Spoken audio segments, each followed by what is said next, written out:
The ravens came first, black strokes against a paling sky, circling the red leaves of the heart tree like ink around a drop of blood. Snow drifted down in lazy flakes, catching in the carved face's tears, in the thin dark hair that brushed the shoulders of the boy in the chair beneath. Bran Stark sat with his gloved hands folded on the blanket across his lap, eyes fixed on nothing. Frost filmed the armrests of the carved weirwood chair that the carpenter had made to fit the paths of the godswood. It was high enough that when he sat, the bark of the old tree loomed close, white and veined with red, the face just above and behind him like a judge at his back. The godswood was quiet in a way Winterfell rarely was. Beyond the wall of trees, he could hear the faintest echoes of life, the ring of steel from the training yard, a dog barking, a shout. But all of that was thin, far away, like sounds heard through snow. Here, the air seemed to hang heavier. Time itself felt caught in the branches. He could feel the weirwood roots under the soil, under the stones, burrowing and twining like pale fingers, and somewhere in that tangled depth, something vast and half asleep. The ravens settled in the branches, their feet scraping on bark. One hopped closer, head cocked, dark eyes studying him. Bran blinked slowly. Then he let his eyes roll back. The godswood fell away. The cold, the weight of his body, the distant sounds. These all thinned and vanished, like breath on a mirror. What remained was the red of leaves and sap and blood, spread through time like veins. He stepped into it. He did not move in any way a body would know. There was only a sensation of slipping, of being drawn down the trunks and up again, washing across years as easily as light touched faces. He drifted past days that had already been. Summer sun slanting through the leaves of this same tree, smearing warmth on a girl's auburn hair as she sat sewing by the pool. Sansa, younger, humming under her breath. The needle pricked her finger. She sucked on it and scowled, then laughed when Arya splashed water up to startle her. Another turn. Snow falling heavier, wolves howling. Ned's heavy tread through the godswood, cloak dark with melted flakes, his breath a visible ghost. He paused before the heart tree, hand on the hilt of ice, and bowed his head. His lips moved in prayer, though the sound never reached Bran. The memory of a prayer was still a prayer once, deeper, farther. Brandon Stark on his way to the south, roaring laughter that cracked the quiet, ruffling Catelyn's hair and kissing her cheek as though war were only another ride. Cregan Stark, grim as a frozen river. Torrhen kneeling before a dragon king. Bran the Builder looking up at empty sky, his hands raw from stone. The Stark line stretched through the roots like iron driven through wood, holding the north in place. He could go farther. He knew he could. The Weirwoods remembered before the first man laid a hand on them, before the first carved face. There were dark, wet memories in that deep, where men's shapes blurred into children's shapes, and beyond that, into something older still. But today he did not sink into those cold seas. Today he turned his attention to the nearer strands, the familiar faces, like a boy turning pages in a book he had already read but meant to read differently this time. He had seen it all, or near enough. The fall from the tower, his mother's grief, Robb's banners, bright and proud, a red wedding in a hall of stone, a girl with needle in her hand, a girl with a pack on her shoulder, leaving, Jon at the wall, snow in his hair like crowns, and blood like flowers blooming on white. He had watched it and lived through it. Now he knew it was not enough to watch. The Raven's lesson had been simple. The past was not fixed. The boy with the simple name who had died in a tunnel had proved that much.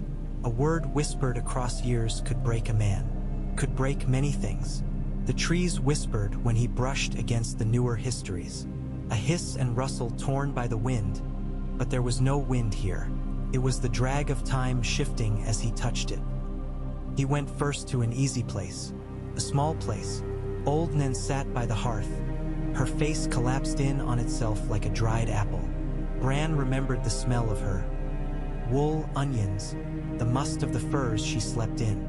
In memory, she bent over him, over a much younger Bran curled under a pile of blankets. his leg aching with the dull, permanent throb he would grow used to.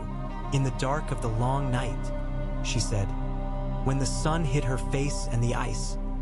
He stepped into that memory, not as the boy in the bed but as something else. A shadow in the rafters. The weirwood roots did not reach the stone of the tower room, but they reached old Nan's mind, and that was enough. No tree was needed if you knew how to listen through the branch of blood. Her words faltered. Bran whispered, though he had no mouth. He whispered against the inside of her skull, shaping her thoughts, nudging them the way he might guide a skittish horse. When the ice walked and the dead followed, she resumed. And it was the wolves who remembered who they were. Men forgot their names and their gods, forgot the faces of their children, but the wolves kept their packs. Oh yes, they did. She had never told it quite that way before. Not until he pushed her. He watched the boy Bran, smaller and before the fall, gazing up with wide eyes. He saw the story twist and reroot itself in the soil of his younger mind. "The wolves," old Nan croaked. "It was a Stark in the end, you know. Always a Stark when the snows are deepest. Stark blood in the snow, Stark eyes in the dark. Don't you forget that, little lord." The boy shivered beneath his blankets, gooseflesh on his arms. He would not forget it. Bran could feel the mom. And solder itself into memory. Another plate added to the armor of what he believed. It was nothing. It was everything. When he pulled himself free, the gods would accepted him back with a soft, almost hungry sigh. He opened his eyes. Snow lay in drifted hills against the roots of the heart tree.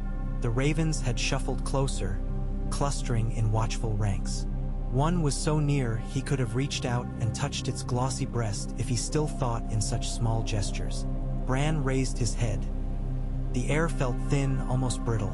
Behind him, cloth rustled. He did not turn, but he knew the sound of that tread, that careful, ruling quiet. Sansa's breath steamed the air near his ear. "You should come inside. It's too cold to sit out here for so long." "It doesn't feel cold to me," he said. It did not feel like anything most days. The cold that bothered other men did not reach where his mind spent its time. Sansa moved to stand before him, at a careful angle that did not block his view of the tree's face. She had learned that much. Her hair, unbound, brushed her shoulders, richer in hue than their mother's had been. She wore gray and white, the direwolf clasp at her throat. Her eyes held his, clear and sharp, the color of the very sky over their heads. "Still," she said, "Maester Calrin says you should avoid sitting out too long without moving, or the blood in your legs." "I can feel it well enough when he sticks his pins in," Bran said flat. She pressed her lips together, but she did not look away. "I know you don't like people fussing over you. I'm not a child." Her gaze flickered, as if she were thinking of the boy who had once demanded stories, who had climbed where he should not. But the memory slid past her eyes without catching. She smiled instead, soft and distant. "No," she said, "you're not." There was something off in the way she said it, a note slightly wrong in a familiar song. A tiny distinction almost too small to see. If he'd been anyone else, he might have missed it. He watched her in silence, more intently than any brother ever watched a sister. "Did old Nan ever tell you stories about the long night?" he asked. She blinked, surprised. "Of course, she told all of us. Arya hated them." "What did she say?" Sansa tilted her head, considering. "She spoke of the cold," she said slowly, "of creatures made of ice and shadows that walked in the dark. But she always ended with the wolves, do you remember? She said the reason Winterfell still stood was because the wolves never forgot themselves. That it was the Stark in Winterfell who held the darkness at bay. That we must hold to each other." A faint smile touched her mouth. "She used to tell you it would be you one day. That when the snows were deepest, it would be a little lord in a tower who remembered all the names." Bran held her eyes. The story had changed for her then. The past had moved a fraction of an inch. The knowledge settled somewhere deep in his chest. A strange, fierce satisfaction. "Did she?" he said, though he already knew. Yes. Sansa brushed snow from his sleeve with a gloved hand, as though polishing something precious. She always said the Starks were meant for winter, more than any Southerner could understand. The North remembers, she'd say. It's almost comforting, in a way. He thought of the boy on the bed, clutching the blanket, the story curling like smoke into his head. Memory is important, Bran said. Sansa sighed softly. Yes, she said. I suppose it is. Come, Bran. If you must sit in the Godswood, at least let us have a brazier brought. He could have told her no. He could have sat under the tree until snow buried him. But there were more important things than proving he did not fear the cold. He nodded and let her wheel his chair along the packed earth path, the wheels squeaking where frozen ruts caught them. As they left the shadow of the heart tree, he listened carefully to the sound her feet made on the path, to the rhythm of her breath, to the memory echoing inside her when she thought of old Nan. It had bent, a small thing, a first line revised. No thunder had split the sky, the world had not cracked. The stone towers of Winterfell still stood, smoke still rose from their chimneys. Somewhere, a boy still swung a practiced sword. A groom still led a tired horse to water. The trees had let him change it. He thought of all the other stories old Nan had told him, of all the stories anyone had told. History was just structured remembering, dragged into order and hammered into shape until men pointed at it and called it truth. What if truth could be reforged? That night he went deeper. The brazier Sansa had grudgingly allowed stood near his chair, its coals banked low. Firelight licked its way over the white bark, over the carved cheeks of the heart tree, making its eyes seem to move. Bran's own eyes were closed again. He was beyond the Godswood, beyond Winterfell, beyond the wall. The roots that bound the North together were maps more accurate than any maester's. He had grown adept at slipping between minds and memories. He had walked behind his father's eyes and watched his own beheading as easily as he might watch leaves falling from a tree. He had spoken without speaking to a man named Hodder and broken him. He knew now that nothing he touched remained entirely whole. The Weirwoods did not speak to him in words. They spoke in impressions.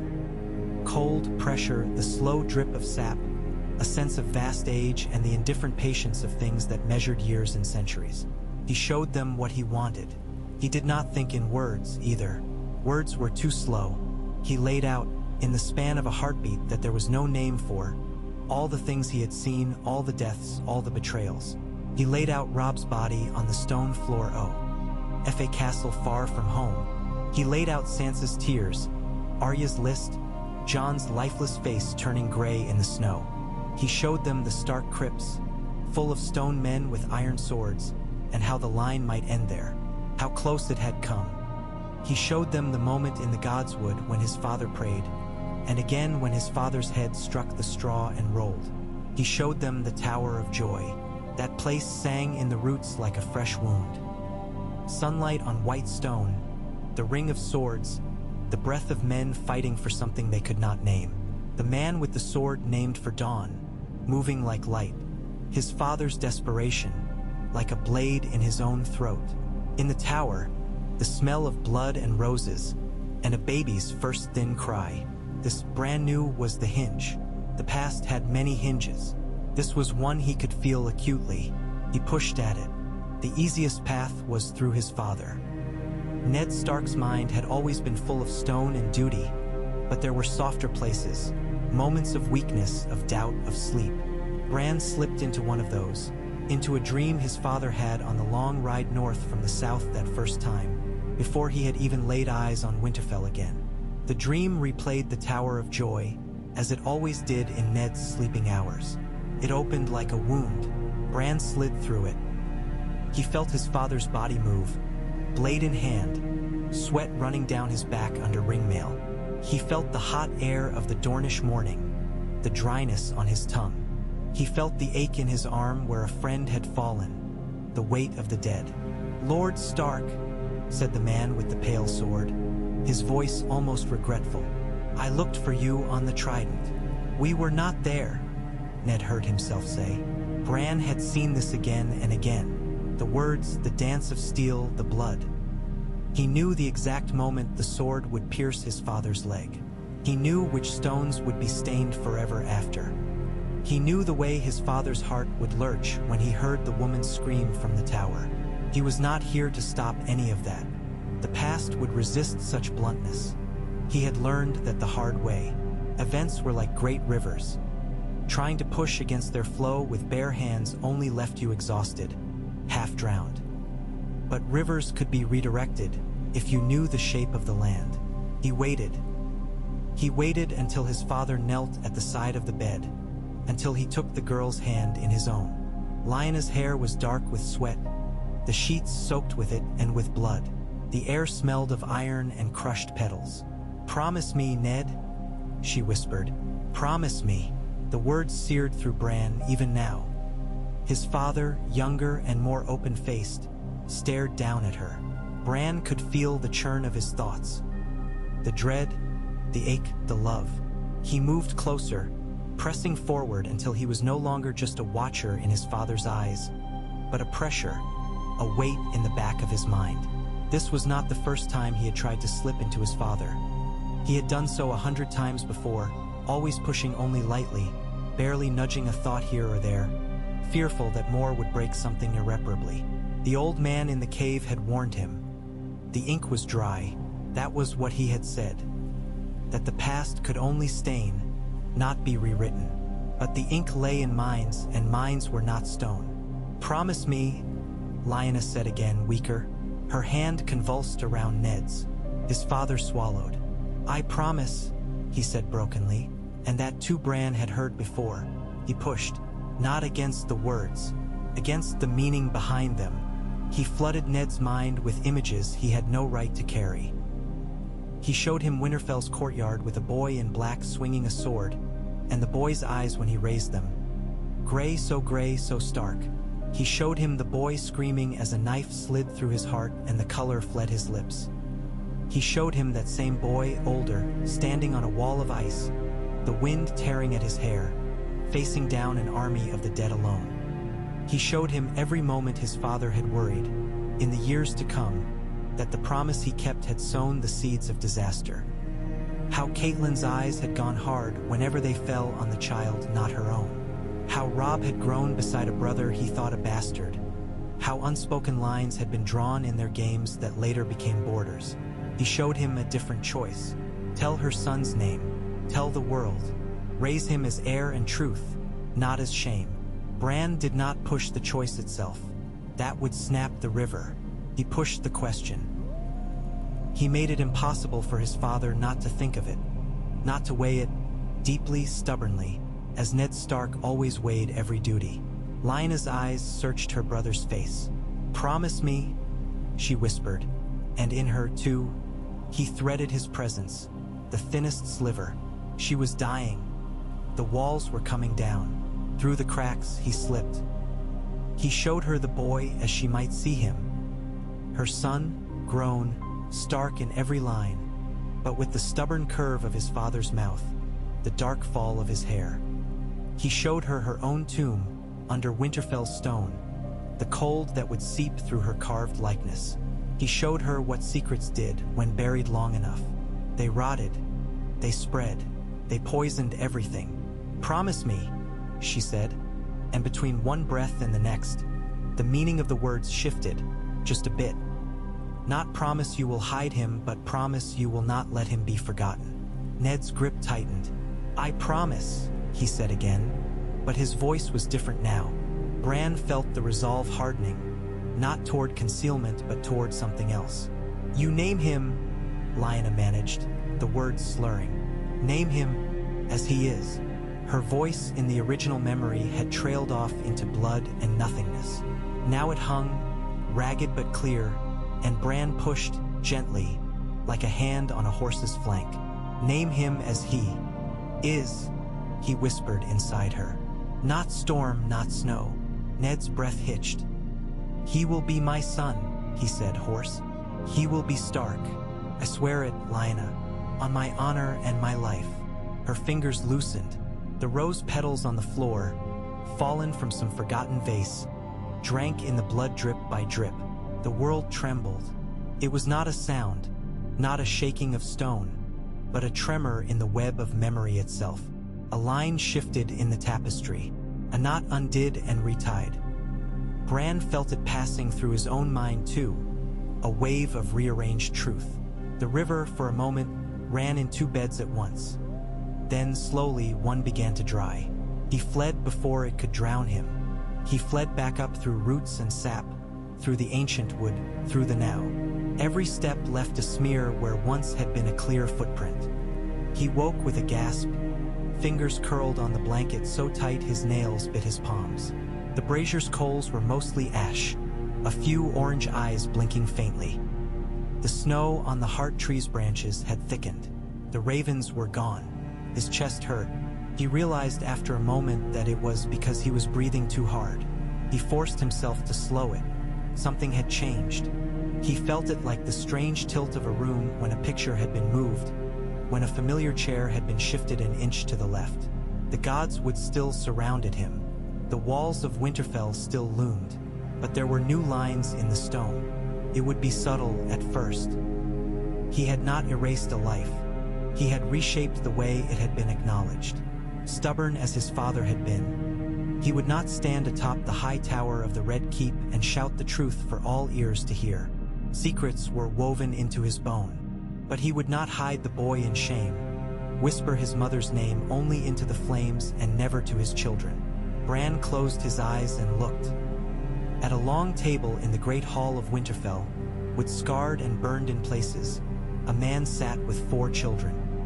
He bore his years heavily, dark hair touched with gray, face roughened by war but not yet bowed by it. This was not a memory Bran had watched before, and yet it felt as familiar as the lines on his own palm. Ned Stark sat at the head of the table, to his right. A girl with auburn hair and eyes that shone when she spoke of songs. To his left, a boy with unruly brown hair and laughter in him like a river. Beside that boy, a dark-haired boy whose eyes were grave even when he smiled. And when you are men, Ned was saying, you must remember that you are Starks of Winterfell, all of you. What we are together. The dark-haired boy, Jon, fidgeted. But you are my son, Ned said, firm enough to cut meat. And there was a ring of truth to it that was not there in the old memories. It sank into the boy, into the others. Your name may be another, he went on, and Bran felt the tension in his chest twist. For reasons I will explain when you are older, but your place is here. Everything that is mine to give, I will give you as I would Robb. I would have it no other way. Do you understand me? Jon swallowed, then nodded slowly. Yes, father. Robb grinned across the table at him, brash and pleased. See? I told you you worry too much. You always do. You're Stark and Targaryen both, that's better than just Stark. You can sit a dragon and a direwolf. The word Targaryen fell into the air and did not shatter anything. It lay there hot as a coal. Sansa's eyes widened. That means he's... she began, then bit her lip and glanced at her father. Ned inclined his head, the smallest of nods, granting the word but forbidding some others. Some truths are not for all ears, he said quietly, but you are my blood. Secrets can be a weight or they can be an armor. We will decide together which it will be, here at this table. Do you understand? Arya, smaller, scowled. I understand the South will hate us if they know, she said, ever blunt. They already hate us. Ned smiled, faintly sad. The South will feel what it feels. Our duty is here.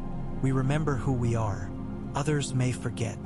Bran, in his chair under the tree, trembled slightly. He knew the scene as though he had lived it. He could feel its warmth, its unsteady peace. He could feel how it had shaped all of them. But he also knew, simultaneously, another dinner, another night where Jon sat slightly apart, where the word Targaryen had never crossed anyone's lips, where only Ned's eyes had held that secret weight. For a long, dizzy moment, he remembered both histories, overlapping like tracings on thin paper. Then, like smoke in the wind, the older version thinned. He held it as long as he could. He had learned, in the cave, to cling to certain things even as time tried to wash them away. He clutched the original memory of his father's silence, of Jon's bastard's place, and felt it strain. Slower, he told himself. Let it go slowly, not all at once. If he let it go, would anyone else keep it? Would any mind carry it, besides his? Somewhere, out in the dark, the ravens shifted on their branches. Somewhere deeper, in the root-woven dark, the Weirwood mind murmured, neither approving nor forbidding, its sap-thick blood adjusting to a new pattern. He felt the old memory fray and fall apart. After a time, there was only the new one. Bran sagged in his chair, suddenly exhausted. The brazier's last coal died with a soft sigh. Darkness thickened around him, broken only by the faint reflection of starlight on snow. His breath fogged the air. For a long time, he simply sat, listening to his heartbeat, to the nearly inaudible groan of tree limbs in the wind. The change he had made was a small one in some ways. Jon's name in Winterfell, his place at the table, the words spoken that evening. That was all. The wars that followed would not vanish. The mad kings and queens, the long knives, the marching. Dead, those had roots deeper than one promise in a tower. But this brand new would ripple. People treated acknowledged sons differently than bastards who bore their names like chains. He thought of Jon's eyes looking at him across the courtyard, when they had met again after so long. He wondered if that gaze had changed now, along with all the rest. Why? He whispered, though there was no one there to answer but the tree. Because it can't go on as it did, he thought, and heard his own answer echo back. The North nearly fell. House Stark nearly ended. My family died over and over because of lies and pride and blind honor. Because of the way the story was told. He had seen a future where the Starks were scattered bones and ash. He refused it. He had power no Stark had ever held. He had the roots of the world in his hands. What was the point of such sight if all he did was watch? Memory shaped men. Men shaped kingdoms. If he could shape memory, you'll lose yourself. A voice had warned him once in a cave under the hill, as the roots pressed into his skin and something old and cold crept up his veins. You'll drown in it. Maybe that no longer mattered. Maybe Bran Stark was already more root than boy. Maybe all that remained was the question of what the roots would grow. He slept, eventually, more from habit than need, and dreamed in red. The days that followed were like walking on snow over a river whose ice had begun to thin.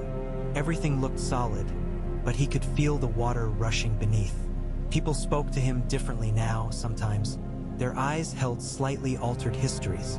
A look Sansa gave Jon across the hall contained not just affection and old guilt, but the pride of a sister whose brother carried a name that belonged to kings. The men in the yard sparring called him my Lord Jon, as easily as they said Lord Robb in the old grooves that had existed in Bran's memory. Their respect had a different quality. Less pity, more straightforward likeness. You are one of us, their voices seemed to say. Stark like we are, not half-shadow. He watched them all, each glance, each half-finished sentence. He hoarded them like a miser hoards coins. He was learning how much the world's skin depended on what people thought had happened. He had tweaked a single oath, and the whole cloth had brightened in one corner.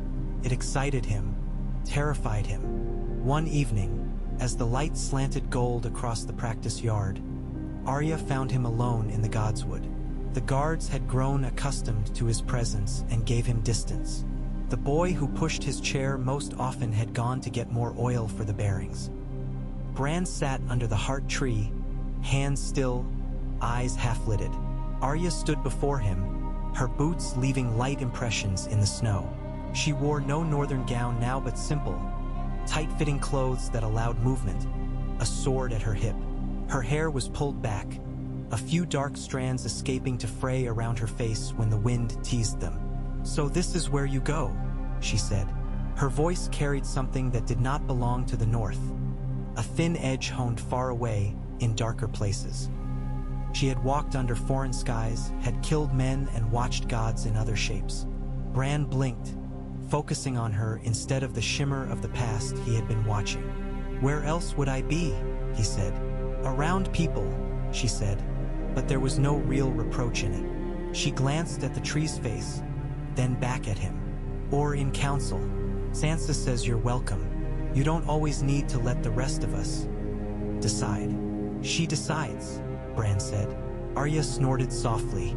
That's what you think? You think you don't decide anything? She stepped closer, stones crunching under her steps. You're not just sitting here dreaming, Bran. You're doing something. I can feel it. He could not help glancing at her when she said that. For a heartbeat, he wondered. Arya had learned to wear other faces.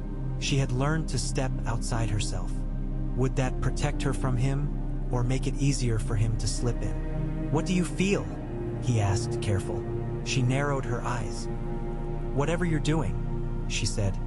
It's like when you're in a crowd and everyone laughs at something you didn't hear. You know? There's a beat, a rhythm, and you step into it or you don't. Lately, it's like the rhythm changed, but everyone else kept dancing as if it hadn't. Sansa talks about something that I don't remember, and Jon. He looks at her like there's a joke he's told 3 times already. Only when I listen hard, I can almost hear it, except it's not that I forgot it. It's that it's new, but it feels old too. She shook her head, impatient with her own fumbling. I don't know how to say it. Feels wrong, or right, or both. Bran regarded her with a stillness that was not entirely human. The heart tree's shadow stroked her face, laying a white pattern over her skin. You always notice things you weren't supposed to, he said. She made a face. I noticed the things people pretended weren't there. That's different. She folded her arms. What did you do, Bran? I am the three-eyed raven, he said. I see things as they are. Liar, Arya said without heat. You see things as they were. There's a difference. And now you're changing them. The word hung in the cold air between them like the breath of some unseen animal. Bran lowered his gaze to his hands. The fingers looked ordinary, lined, chilled, flesh. But when he flexed them, sometimes he felt roots twitching instead of tendons. Why do you think that? He asked. He wanted to hear her say it. He wanted to test how far the fracture line had run. I dreamed, she said. Not one of those silly dreams, like when I was a girl, not of castles and songs. I dreamed we ate at table once when we were small. You were there and Robb, Father, Sansa, even Jon, though he sat at the edge of the bench and barely smiled. He had that look, you know, the one that made Mother frown. The one that said he knew exactly where he belonged and it wasn't anywhere near her. Her jaw tightened, remembering. I woke up and thought, that's not how it happened. How did it happen? Bran asked. His voice was low, but the tree seemed to lean in to hear. She frowned. Jon, he sat next to Robb. He argued with him, same as always. Mother looked at him like he'd grown 2 heads when he said something about dragon lords, and Father told her. Arya's eyes went distant. A flicker of uncertainty crossed her face, as if she were watching a play where the actors had suddenly changed roles. He told her Jon's blood was as true as Aenys in the hall, that no matter what any crowned fool in the south said, Jon was Stark and we'd treat him like it. Her jaw worked. That's what I remember. That's true.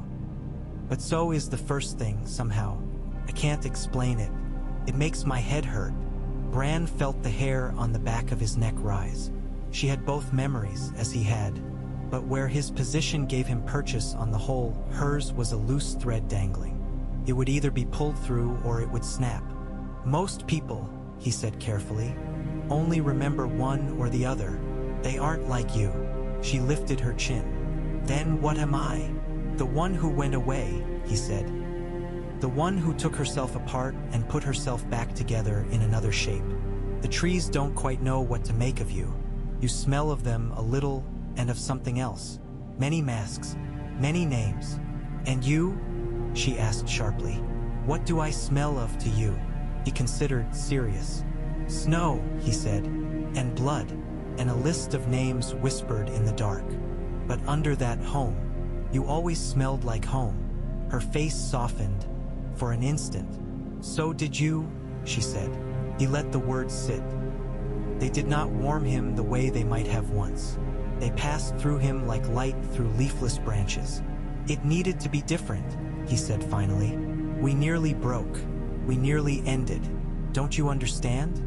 Our house was just an accident of vows and errors. Father's promise here, a king's madness there. If he'd done one thing differently at that tower, everything after would have changed. I can't not touch that now, not when I see how easily it could have gone another way. And what gives you the right? Arya's voice was very quiet. Bran smiled a little sadly. The trees, he said. The ravens. The old gods. The right is what you take when no one else can. We asked for their help when the dead marched. They gave it. Now they give this. Maybe they were waiting for someone to ask. They didn't answer me, Arya said. Not like this. You didn't ask, Bran murmured. Not the way I did. You asked them for a name to say before you drove a knife in a throat. You asked them for vengeance. I asked them for structure, for a pattern that wouldn't break. You mean control, she said, flashing him a look that had once promised broken noses to any boy who saw it. Call it whatever you like. She paced a few steps, circling, then stopped again. What else did you change? He thought of telling her everything, of showing her the faces he had touched, the branches he had pruned. The moment he had nudged Catelyn's hand so that, the first time she had stood over Jon's sleeping form, she had not thought of her own children's displacement first, but of a frightened girl in a Southron tower, that had not made her love him, that might be beyond even his reach, but it had made her cruelty hesitate, a fraction of a heartbeat. Sometimes a fraction was all that stood between a boy and a beating. He thought of the whisper he had laid in Brandon Stark's ear on the road to King's Landing, with a whiff of smoke and screaming attached to it so vivid the young man had woken shaken. Don't run into the lion's den blinded by rage, he had urged. Think. Pause. Send a letter first. The raven he had never sent in the old history now flew, awkward and late. Small things. So small. He thought, briefly, of more distant routes he had tested, only to find them too gnarled for his new-grown strength. You did not tell Bran the Builder to lay fewer stones in his wall. Some pillars could not be removed without bringing the whole structure down. He could show Arya all of it. He did not. Some things, he said instead, can't be undone without breaking the world, but some can. I fixed what I could. She stared at him as if he were someone she did not entirely know. Fixed, she echoed. What if the world doesn't want your fixing? They don't know they need it, Bran said. That's the point. Men stumble through their lives thinking they're choosing, when half the time they're just walking in the grooves their ancestors wore. If I change the grooves, they still feel like they're walking where they want. They're happier this way. We're safer. Arya's jaw tightened. So you're cutting new paths in their heads without asking. Yes, that sounds like what they tried to teach me in Bravos, she said. But you left them, Bran said. Yes, she snapped. Because I decided my face was mine. My story was mine. No one would wear it without my leave. What you're doing isn't so different from stealing a face and wearing it while its owner sleeps. Bran's fingers twitched, helplessly. It is different, he said flatly. I'm not killing anyone. I'm not ending lives. I'm straightening them, making them match what we need them to be.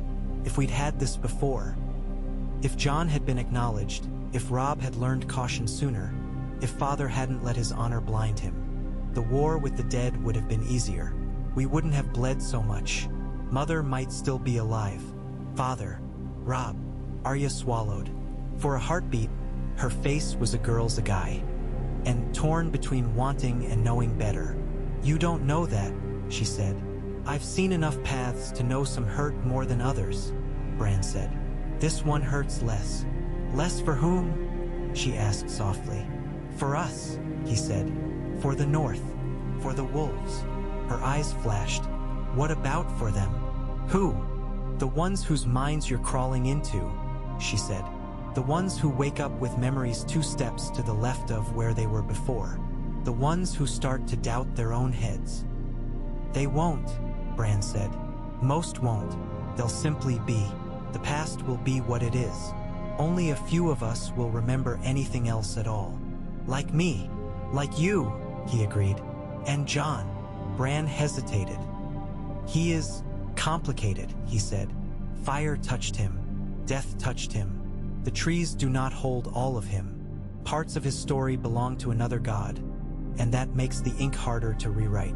But his childhood, his place in our house, his name, I can touch that. I already have. She looked at him for a long time. Then she nodded once, sharply. Then I'll watch you, she said. I'll watch what you do to him, to Sansa, to all of us. And if you start carving us into statues instead of letting us live, if you start turning our heads toward whatever way you've decided is right instead of letting us look where we choose, I'll stop you. He smiled faintly. You'd try. I don't try, she said. I do. Ask any of the men on my list. Her hand brushed the hilt of her sword. You left the cave once as a boy, Bran. Don't forget that. Don't forget you were one of us before you were. Whatever this is. She turned on her heel and went, leaving only her footprints behind. Snow began to gather in them almost at once, softening their edges. Bran sat very still for a long time. The heart tree loomed above him, its carved eyes bleached by moonlight, its mouth set in its eternal grimace. You heard her, he said. The tree did not answer, of course. But the wind sighed through its branches with a sound like a long, slow exhale. He took a breath, steadied himself, and went back in. He went farther this time, not just to one oath in one tower, not just to one old woman's story by the fire. He went to crossroads and small choices, to the moment Catelyn had stood over a knife in a bed, her fingers shaking on the grip, to the moment Robb had first looked at a camp girl with eyes too soft and too sure that his heart knew better than any duty, to the moment Sansa had chosen to speak or stay silent, to believe or doubt. He threaded his influence like a thin red root through each of those instants, bending them just a little. He could not make Catelyn love Jon, no more than he could make a heart tree sprout acorns. But he could make her look at him and see first, not the threat to her children, but the echo of her husband's face when he had come back from war hollow-eyed, carrying the weight of a promise he would not explain. Bran could not make Robb renounce love, but he could sharpen the image of the banners at his back, the faces of armor-clad men who had sworn for his cause, whenever the boy looked at his new bride. He could not make Sansa wise before her time, but he could dock her trust in silver tongues, lower it from blind faith to cautious hope. The more he did it, the easier it became. The Weirwood mind seemed to accept his touch, to spread fibers in anticipation. It was like carving a path through thick undergrowth. The first few times cost sweat and skin, but once the branches were cut, the way remained. He did not aim to erase all grief. Some pain he had learned forged strength. He did not touch the moment when Arya's sword slipped between a throat and the air, when she whispered a name in a godswood far from home. He did not soften Jon's death. That was beyond his reach, wrapped in fire's hands. He did not prevent his own fall from the tower. If he did, he was not sure what would remain of the boy who had climbed so high. He aimed always at the Stark line, at its spine, at the ideas that wrapped around it like armor: duty, honor, family. He polished those until they shone not as brittle, breakable vows one man might die for, but as a cohesive narrative that put House Stark at the center of every story worth telling. The North remembers, old Nan had said. He would decide what it remembered. He began to speak through the trees more boldly, not in words a man could write down, but in images and feelings, in the chill that crept up a kneeling man's spine as he pressed his forehead to a heart tree's trunk, in the sudden conviction that there was a pattern to the winters, and that pattern pointed always north, always to Winterfell, when a shepherd looked up at the stars. He wove his own face into those impressions, not as Bran the boy, but as Bran the watcher, Bran whose eyes were milky with sight, the eyes of the three-eyed raven turned up in dreams of old men who had never seen him. Children woke crying in the night, saying they had seen a boy in a chair at the roots of a great tree, watching them with eyes that were like the sky in winter. They began to tell stories about him, without knowing where the words came from. Old Nan says the Stark boy died and his spirit went into the trees. A farmer's daughter whispered to her brother as they huddled in a barn while wolves howled outside. She says as long as he's there, the snows won't swallow us. Maester says that's nonsense, the boy muttered, but his hand clutched hers tighter. The Maester's from the south, she said with scorn. He doesn't know things. The old gods know. They talk to the Starks. They always have. It's the way of it. It had not always been so certain. Once, the Starks had been leaders by geography and iron, their gods one set among many. Now, slowly, in the shared hallucination that was history, they became something more. The appointed memory keepers of a harsh land. And Bran, who sat at the heart of that memory, felt himself expand. His body grew weaker, if anything. The Maester shook his head more often, muttered about lack of appetite, about muscles that would atrophy beyond recall. Sansa fretted in her measured, queenly way. Jon, still uneasy with the title they tried to give him, came less often to the Godswood, as if some part of him suspected that the air here carried something he did not want to breathe too deeply. It did not matter. Bran no longer lived in his body. He lived in the trees, in the stories, in the sudden urge a blacksmith felt to carve a little wolf on the hilt of a sword he meant to send south. Yet for all his extending reach, there were knots he could not loosen. He could not undo the Mad King's wildfire or the hunger of Lannisters for northern lands. He could not stop knives already sunk into ribs. He could not pull Catelyn's corpse from the river before another god's priests found it and made of it something else. Those were stones too far down in the foundation. But he could make sure that when men spoke of those things in taverns years hence, they spoke first of how the Starks had stood against them, how the wolf banner had been the rallying cloth, how the North had bled, yes, but how it had endured because of the quiet boy in the chair, and the sisters who flanked him, and the brother whose blood now sang with dragonfire but who belonged, undeniably, to Winterfell's damp stones. He made himself the Axis. He did not mean to, that at least he told himself. He told himself he was doing what any good storyteller would do. Choose a protagonist, tighten the narrative, make the tale memorable. Men followed stories. What better way to guide them than to lace their very histories with the version of events that led them where they needed to go? Needed, in his mind, meant to a north where the Stark's hold was unassailable. Where no southern king could again think to march north with fire and steel without the weight of the old gods themselves leaning against his chest. Where no one, not ever again, would hear the words Winterfell and think merely of a castle. They would think of a myth. One night, as snow snarled outside and the walls of Winterfell groaned faintly in the cold, Jon came to him. Bran sensed him before he heard him. A warmth at the edge of the cold, a flicker of firelight in a hall of frozen statues. Jon's presence in the Weirwood's field felt always slightly out of phase, as if some other hand lay claim to him. He wheeled his chair to face the heart tree, though he didn't need to see it to anchor himself anymore. The carved eyes were empty holes full of midnight. Jon came through the trees with Ghost at his heels. The direwolf's fur blended with the snow so that he was more emptiness than substance. "You should be inside," Jon said, as he always did. "You say that every time," Bran replied. Ghost came to his side and lowered his massive head under Bran's hand. Bran let his fingers sink into the fur, feeling the coarse texture, the living heat beneath. It grounded him in a way little else did. Jon stood a little distance away, hands clasped behind his back, as if he were presenting himself to a commander. His hair was tied back, streaked with threads of silver near the roots. The white in his beard grew more stark every year. There were lines around his eyes that had not been there before he died the first time. "You've been quiet," Jon said. "Have I?" Bran said. It did not feel that way. His mind hummed constantly with voices. Jon nodded. "Sansa says you've been spending more time with the trees. She's worried." "She shouldn't," Bran said, though he knew she would anyway. "I'm doing what needs to be done." Jon's mouth tightened. "What is that?" he asked. "Ensuring we don't fall." "We already didn't," Jon said. "The dead are gone. Cersei's gone. All those who wanted to wipe us out are bones or ash. What more is there?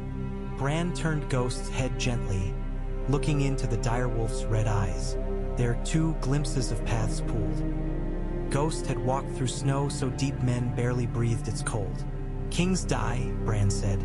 Queens die. Houses rise and fall. You know this. We were almost one of the houses that fell. Do you think that will never happen again? I think we can't live planning for every possible betrayal, every possible war, Jon said. If we do, we never live at all. We just stand here waiting. That's what the trees do, Bran murmured. Jon huffed out a breath. You're not a tree. Bran looked up at him then, and for a moment, his eyes seemed older than any bark. No, he said. I'm what stands between the roots and the people who forget they're standing on them. Jon frowned. There it is again. What? That tone, Jon said. Like you're above us, watching us like pieces on a board. His hand flexed, the leather of his glove creaking. I've seen men look at others like that. It never ends well. I'm not playing a game, Bran said, patient. I'm ensuring the board stays upright. And how are you doing that? Bran hesitated. Jon was not Arya. He was not Sansa. Telling him might not be wise. The part of Jon that belonged to another god might flare and fight. But Jon was also the axis of many of the timelines Bran had walked. Too many crucial turns hung on him. To leave him blind to the changes would be inefficient. I am rewriting what the North remembers, Bran said. I am straightening the story so that we stand at its center. I am closing paths that led to our deaths and opening those that keep us whole. Jon stared at him. Snow flurries caught in his hair, melting slowly. Explain, he said. Bran did in his way. He told him about the promise in the tower, about old Nan's stories, Abu. Tea the dinner at the long table that had gone 2 ways in his mind until one had been chosen. He watched Jon's face carefully as he spoke. At first, Jon's expression was bewildered, then wary. When Bran spoke of the tower and Lyanna's last words, something in him went very still. So, Jon said when Bran finished, in one version I grew up a bastard without a name. In another, I grew up knowing I had dragon's blood. And you decided which one remained. I decided to give you your truth, Bran said. I took away a lie that protected me, Jon said. A lie that might have kept me alive. It also alienated you, Bran pointed out. Made you run to a wall where you died once. Spun you into certain paths. I ended up there anyway, Jon said. Even with you pushing things, I still took the black. I still killed and died. He trailed off, his eyes shadowed. Some things have weight, Bran admitted. Even the trees bend under too much snow. Jon paced in the thin layer of white, boots crunching. Ghost's ears flicked, following him. You've been inside my head, Jon said. It was not a question. Yes, Bran said simply. And Sansa's, and Arya's, and Father's, and gods know who else's. Yes. Jon stopped, his breath a sharp cloud. You changed them. You changed us. Only to make us more ourselves, Bran said. Jon laughed once, harshly. You don't know what that means, he said. You were a boy when all this started. You've spent more time in trees than you have in halls. What do you know of being a man? Of being yourself? I know what I've seen, Bran said. I know the patterns that repeat. I know where certain choices lead. I know the version of you who grew up never hearing your mother's name and the version who did. I chose the one who seemed more balanced. So you made me your story, Jon said. You made all of us your story. You've been carving us like those statues down in the crypts, except instead of stone, you're using memories. Bran said nothing. Jon stepped closer. His eyes were dark, the pupils blown wide. Am I angry at you now because that's how I would be? He asked quietly. Or because that's how you want me to be? For the first time in a long while, Bran had no immediate answer. He reached instinctively through the tree, through the roots, into the web where Jon's life lay recorded. He tried to trace the lines of influence, to find where his own touch ended and Jon's natural reactions began. But Jon's path was a tangled knot of ice and fire. The moment the Red Priestess's hands had hovered over his corpse, the ink had been splattered across another god's ledger. "I don't know," Bran admitted. Jon's jaw clenched. "Then stop," he said. "Stop touching us. Stop deciding which version of us deserves to exist." "If I do," Bran said, "the world will go on making decisions without you knowing why, without seeing the patterns, without any regard for what keeps the North from burning. I am ordering things, that is all." "That is not all," Jon said. "You're centering everything around House Stark, around yourself. You're making us the sun the world revolves around." Bran frowned. "We are the wall," he said. "We are what stood. If the stories don't reflect that, people will forget. And when they forget, they make the same mistakes. They put their faith in gilded lions and false dragons. Why shouldn't the story put us in the center? It's true. Truth is not the same as monopoly," Jon said. "Other houses bled. Other men stood at that wall of ice. When you push yourself to the center of every tale, you push someone else out." "Do you care about them?" Bran asked, genuinely curious. Jon's eyes flared. "I care about not becoming the thing I fought," he said. "We killed a queen because she thought the world story was hers to write in fire. Don't set yourself to write it in roots instead." Bran went very still. He saw, then, how it must look from outside his own mind. A boy who had once climbed towers now climbed centuries, peering into people's lives with the same heedless curiosity. A boy who had lost almost all power over his own body, grasping with invisible hands at the only control left to him. He had told himself this was duty. He had convinced himself every alteration was for the family, for the North, for the world. But in the quiet spaces, when he floated between times, he had sometimes lingered on his own image carved in others' minds. On the awe in a shepherd's voice when he spoke of the Stark boy in the tree. He had begun to believe his own legend. "Do you think I enjoy this?" he asked, unsure himself if it was defense or confession. "Do you think I like shaping you?" "I don't know," Jon said. "I think you don't know where you end and the tree begins anymore. And that scares me." "Why?" Bran asked, genuinely puzzled. "When I am like this, we are strong. We are safe. You went to the south to make peace. You saw how fickle they are, how quickly they forget any oath that doesn't serve them. I can make it so they don't forget. I can make it so that whenever a southern lord thinks of marching north, he remembers tales his wet nurse told him of a boy who sees in the trees and the wolves that come at his call. Fear is as good as love." Jon flinched. "I don't want to rule through fear." "You already did," Bran said softly. "In the end, the Mad Queen's men laid down their swords because they feared what you'd do if they didn't. Fear kept them from more slaughter. Don't pretend it's beneath you." Jon's face tightened. He looked away. "The difference," he said after a moment, "is that they could see my sword." Bran did not answer. Ghost's eyes turned from one brother to the other, as if weighing them. "Please," Jon said at last. The word came out rough, scraped. "If you won't stop in Tyrell, why then, set limits. Decide some line you won't cross. Or let someone else decide it with you. Arya, Sansa, even me. Don't sit up here alone making every choice in silence. That's how tyrants are born. In their own heads." The word tyrant struck Bran harder than he expected. He flinched physically, drawing back into his chair as if from a blow. "I'm not burning anyone," he whispered. "Not with fire," Jon said. "But you're burning the parts of them you don't like out of their minds. I don't know which is worse." Silence fell between them. Snowflakes drifted down, catching in Jon's hair and Bran's blanket. Ghost lay down, his head on his paws, pretending indifference with the deliberation of a creature who could tear throats out and chose not to. Bran looked back at the heart tree.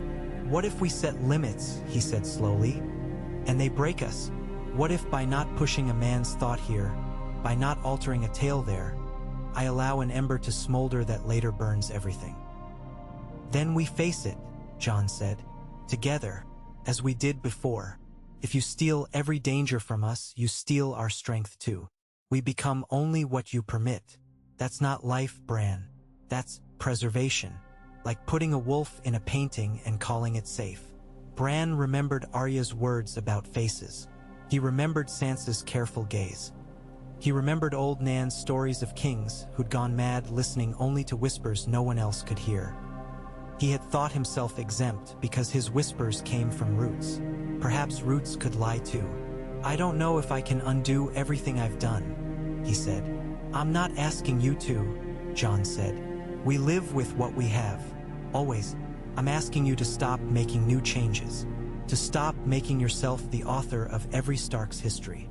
Bran thought of the hundreds of small tweaks he had made, each one so reasonable, so minor. A word of encouragement here, an extra breath of fear there. The temptation to do more was a physical hunger, gnawing at him every time he brushed against a moment that felt like a point of failure. I don't know if I can stop, he said. Jon nodded as if he had expected that. Then I will have to find another way, he said quietly. Bran's eyes narrowed. What do you mean? Jon met his gaze steady. If the trees are letting you do this, if the old gods have become nothing more than your voice, then maybe it's time someone asked someone else for balance. Bran recoiled, understanding. You would bring fire against me, he said. It was not anger he felt, but a deep, unfamiliar ache. Against the roots. Against imbalance, Jon said. I won't see the North become a place where no one's mind is their own without their knowing it.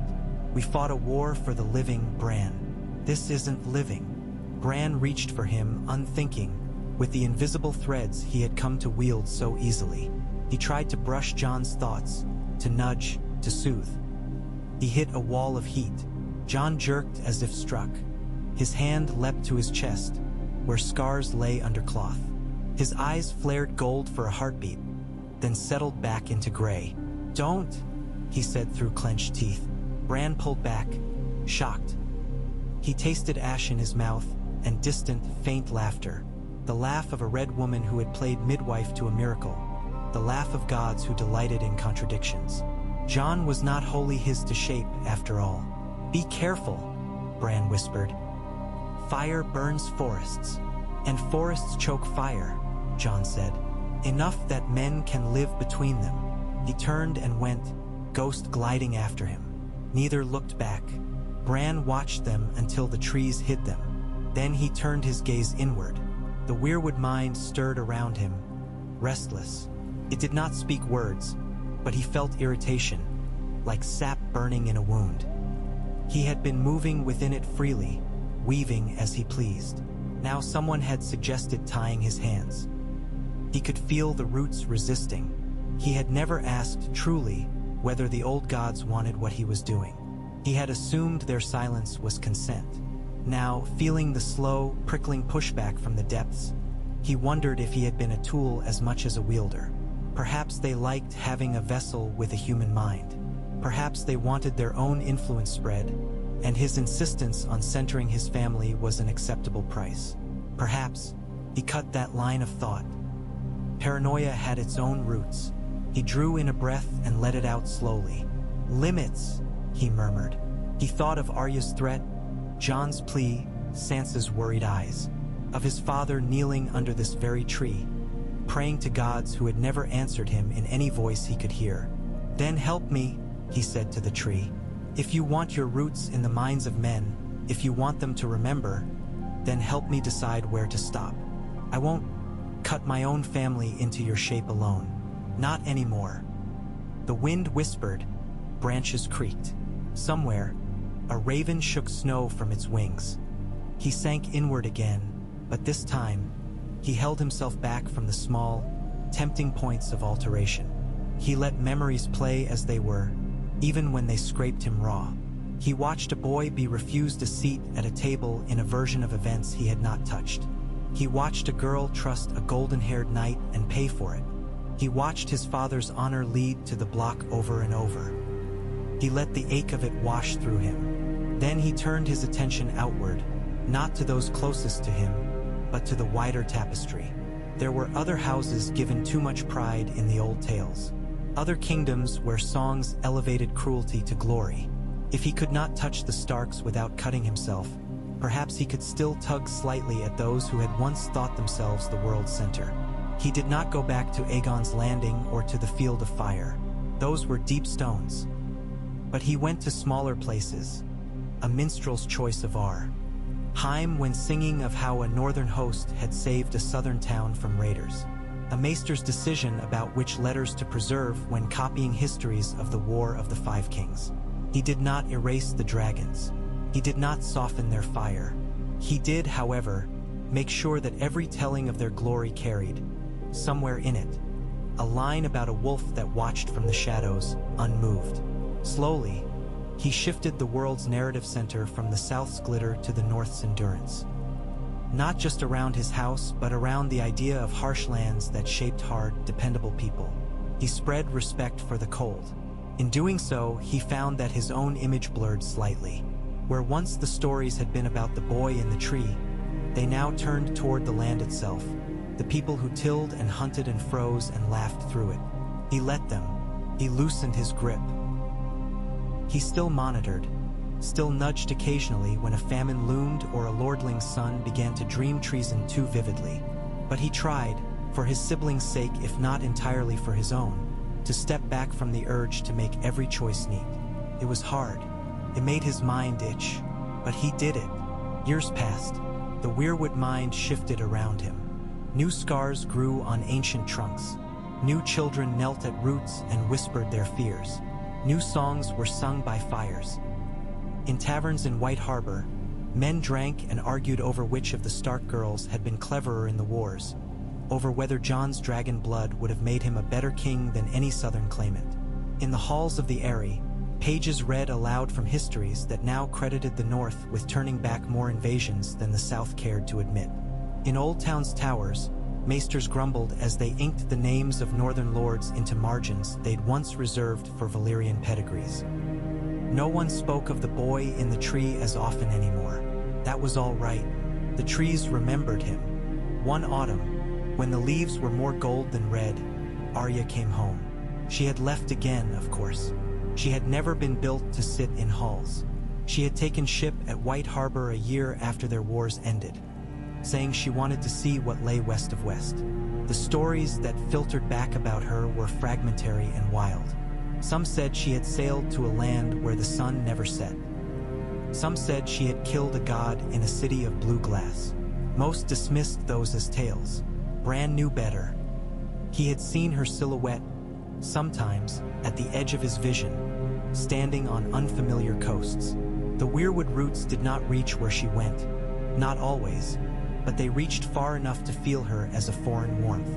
Now she walked through the Godswood again, boots brushing fallen leaves.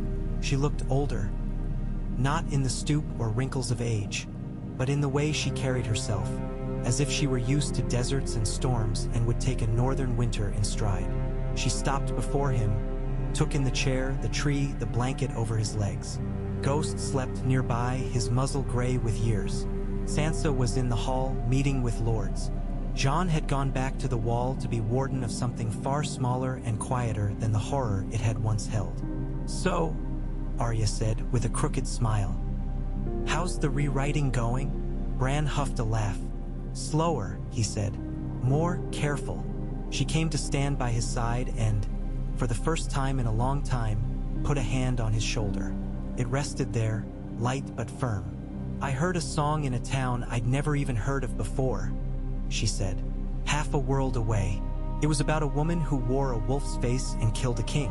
They said she came from a land where winter never ended, where people carved their gods in trees.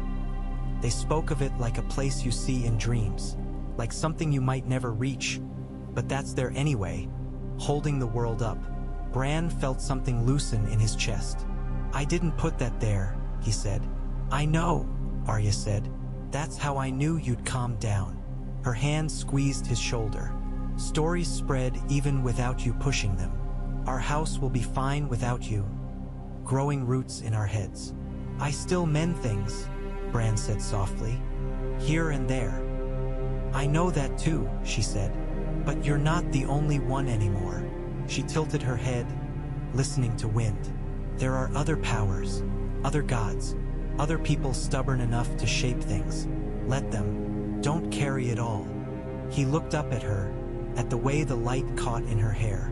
I thought you'd cut me down, he said. She shrugged. You didn't make yourself king of the world, she said. That counted for something, and John said you'd listened. Most people don't listen when he talks about limits. He's very boring. Bran smiled. You love him. She rolled her eyes. Of course I do. Idiot that he is. She looked at the heart tree's face. Do you still see the other version? The one where you didn't change anything? Sometimes, Bran said. In dreams, in waking, it's like an echo caught in ice. I see Father not telling anyone about John. I see Robb marrying for love and doom. I see you leaving calling yourself no one. I see myself falling and never waking up in time to do any of this. Do you wish you'd left it alone?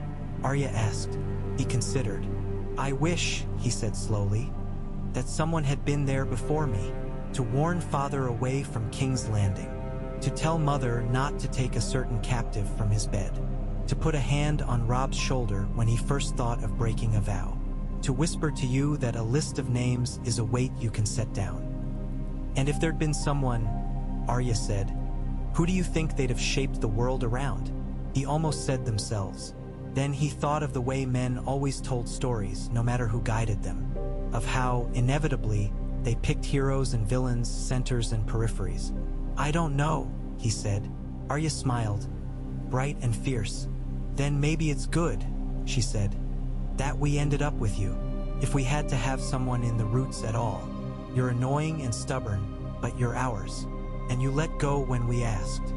He blinked, surprised by the warmth that the word ours brought. She glanced up at the tree again. Will you ever leave it? She asked. Leave them? Be Bran again, just Bran. He looked down at his hands, at his legs thin under the blanket, at Ghost, breathing slow in the leaves. I don't think I can be just Bran anymore, he said. Too much of me is everywhere, and if I cut myself free all at once, the shock might break things. Memories might collapse. Stories might tangle in ways that hurt people. Someone has to stay and tend them. She nodded slowly. Then stay, but remember you're a Stark too, not just a watcher, and that stories don't belong to the teller alone. They belong to everyone who hears them. He thought of all the faces at tables, by fires, in boats, listening to tales he'd nudged and tales he'd left alone. He thought of the small adjustments he could still make and those he now chose not to. I'll remember, he said. Arya leaned down and kissed his forehead, quick and rough, as if embarrassed by her own tenderness. I'll be back, she said. I know, he replied. She left, stepping through leaves. Snow had not yet fallen. The ground was a patchwork of gold and brown. His eyes closed. He sank once more into the Weirwood mind, but he no longer moved as a boy stomping eagerly through snowdrifts, leaving deep footprints. He moved like a fox through brush, careful, alert, accepting scratches when he chose not to hack a path clear. He watched histories weaving themselves, contributed the smallest of threads now and then to strengthen a bridge that might have snapped, to soften a blow that might have killed instead of merely scarred. He left his family, as much as he could, to their own knots and tangles. In time, the stories of the boy who had rewritten his house's past blurred into older myths. Some said he had been the first Stark. Some said he had turned into a tree fully, roots bursting from his feet. Some said he had been a raven who had once been a man and still remembered it, though centuries passed. Bran listened to those stories too. He smiled when a child in a village far away insisted, with the stubbornness of belief, that the raven watching from the branch outside their window was the Stark boy making sure the night didn't swallow them. He did not fly away. He stayed and watched just a while longer. He no longer tried to make himself the center, but he could not deny that, as long as the roots held his mind, his image would glance off the surface of every pool of memory. Perhaps that was inevitable. Perhaps it was the price of having opened the Weirwood mind at all. At least, he thought, as he watched Sansa age into a queen whose name men said with the same reverence they once reserved for dragons. As he watched Jon laugh with children of wildling and northerner blood north of a half-ruined wall. As he watched Arya's shadow sailing across seas maps did not yet name. At least the history he had helped build was one where they lived. Not unscathed, not untouched by betrayal or ache, but alive. He could bear to be the haunting face in the heart tree for that. The ravens came and went. Snow fell and melted, years folding over each other like sheets. Whenever a Stark knelt at a heart tree, anywhere in the vast net of roots he had woven himself into, Bran felt a faint tug. He opened his eyes, white and red, bark and boy, and watched them. He did not speak. He did not slip into their minds to nudge, unless a blade hung too near their throat, unless a wrong seemed about to carve itself unnecessarily deep. He let them tell their own stories, even if they sometimes told them badly. In time, other minds brushed his own. Children with green dreams, woods witches, crannock men with mud between their toes and visions behind their eyes. They came with their own ideas of what history should remember. He did not always agree with them. They pushed, sometimes against his patterns. He pushed back, lightly. The Weirwood mind had been single once, a long, slow thought stretching under miles. Bran had made it sharp, but he had also made it plural. Now it hummed with the voices of many. Human, tree, wolf, crow. He was not the only author anymore. That, he decided, sitting in his chair under the heart tree at Winterfell as another winter wound its way into the land, was as close to balance as he was likely to get. His breath steamed in the air.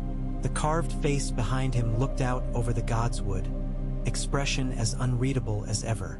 When the next child came to sit by the pool and ask old Nan's replacement for a story, the old woman, no kin of his, no blood tie, just another northern soul, cleared her throat and began. In the dark of the long night, when even the stars seemed frozen, there was a house that remembered its own name. There were wolves that held their pack. Some say there was a boy in the roots of the world, watching with eyes of winter. Some say that boy was a Stark. Some say he was the North itself. But this much is true. When men forgot who they were, the trees did not. And as long as the trees remember, you are never truly lost. The child shivered, not entirely from cold, and leaned in. Bran listened too, from everywhere and nowhere, and did not change a word.